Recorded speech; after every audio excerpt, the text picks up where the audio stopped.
নমস্কার বন্ধুরা, শুভ সকাল। সবাই কেমন আছো? আশা করছি ভালো আছো। আমিও ভালো আছি। আমি তোমাদের কাছে আবার একটা ভিডিও নিয়ে চলে এলাম। কালকে আমাদের নীলের উপোস গেছে। তা আমরা বাঙালি সকালে উঠেই আমাদের ভাতের দরকার উপোসের পরের দিন। তা মাছটা কালকে আমার এনে রেখে দিয়েছিল, ফ্রিজে রেখে দিয়েছিলাম। আমি এবার বার করে নিলাম। এবার আমি রান্না করতে যাব। পুরো ভিডিওটা সঙ্গে থাকবে, স্কিপ করে যাবে না। রান্নাটা পুরো দেখানো হলো না, আমি অল্প অল্প করে দেখিয়ে দিলাম। মাছটা ভেজে নিলাম লবণ হলুদ দিয়ে।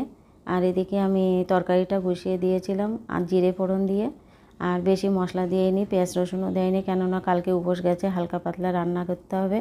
তাই জন্য একটু হালকা ঝোলেরই রান্না করলাম।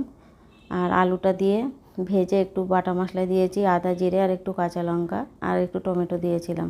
দিয়ে আলুর ঝোলটা বানিয়ে নিলাম। আলুটা কিন্তু সিদ্ধ হয়ে গেছে। এবার ভাজা মাছগুলো তুলে দিলাম। এবার একটু ফুটে গেলে আমি নামিয়ে নেব। হালকা পাতলা করেই রান্না করলাম।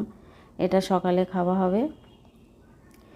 আজকে সকালবেলার জন্য রুটি তরকারি বানানো হলো না, বললো সবাই গরম ভাত খাবো, তাই একটু হালকা পাতলা করে মাছের ঝোল আর ভাত করে নিলাম। আর এদিকে গরম গরম ধোঁয়াটা ভাত করে নিয়েছি। আজকে দুপুরের আর সকালের খাবারটা একসঙ্গে বানিয়ে নিয়েছি। আর দুপুরে আজকে রান্না করব না, রাত্রিবেলায় আবার রুটি তরকারি বানাবো।